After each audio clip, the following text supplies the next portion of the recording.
ஜீவா, நானும் அப்படி தான் நினச்சேன். அதே மாதிரி தான் யோசித்தேன், அதே விஷயந்தான் பார்த்தேன். என்ன அவங்க கம்மியாக இருக்கிறாங்க, மைனாரிட்டி பீப்புள், அவங்கள எப்படி கேஸ் பண்ண முடியும் அப்படிங்கிற மாதிரி தான் யோசித்தேன். ஆனால் ஒரு மெயின் ஸ்ட்ரீம் மீடியா பண்ணுறவங்களுக்கு அது அவ்வளோ பெரிய விஷயமே இல்லை ஜீவா. அவங்க நினச்சாங்கன்னா அசால்ட்டாக பண்ணிடலாம் அந்த மேட்ரை.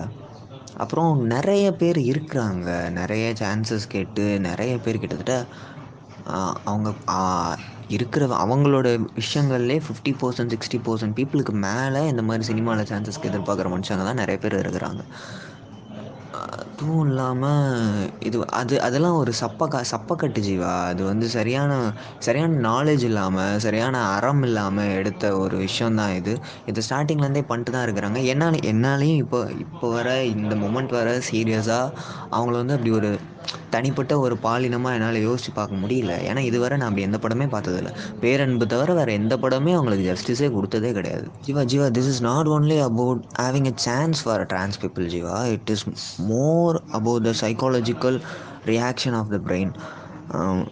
அந்த மூவிஸ் பார்க்கும்போது ஒரு சிஏஎஸ் ஹெட்ரோ பர்சன், ஒரு நார்மலான ஆம்பளையாக நம்ம கன்சிடர் பண்ணுற மனுஷன் ஒரு டிரான்ஸ்ஜெண்டர் ரோல் எடுத்து பண்ணும்போது நமக்கு இன்டர்னலாக நமக்கு தெரியும் இஸ் அ மேல் அப்படின்னு.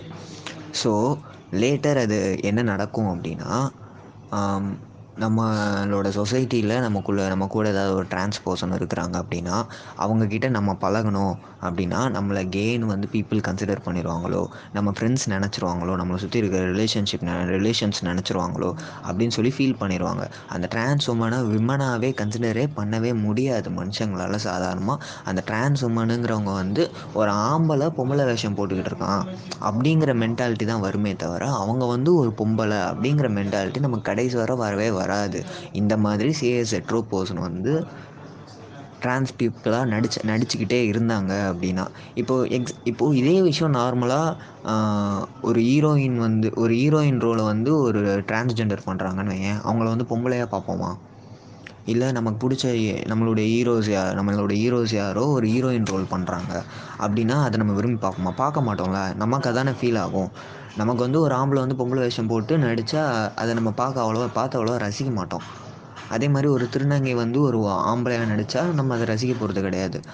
அதே விஷயந்தான் அவங்களுக்கும் அதானே ஃபீல் ஆகும். ஒரு ஆம்பளை வந்து தன்னுடைய ரோலில் நடிக்கிறான் அப்படின்னா அவங்களுடைய உலகத்தில், அவங்களுடைய பார்வையில் அந்த விஷயம் எப்படி இருக்கும், எவ்வளோ கஷ்டமாக இருக்கும் அதை பார்க்கும்போது.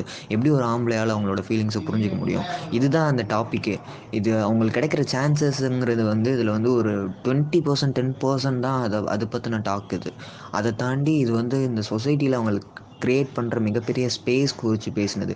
இது வந்து ஒரு சிஎஸ் ஹெட்ரோ பர்சனை வந்து ஒரு விமனுக்கு ஒரு டிரான்ஸ்ஜெண்டர் ரோலை ப்ளே பண்ணுறது வந்து ஒரு டிரான்ஸ்ஜெண்டர்ஸ்க்கே அவங்களுக்கு அகைன்ஸ்டாக ஒரு வயலன்ஸ் க்ரியேட் பண்ணுறதுக்கு ஈக்குவலான ஒரு விஷயம் அப்படின்னு சொல்கிறாங்க. That's what this is everything is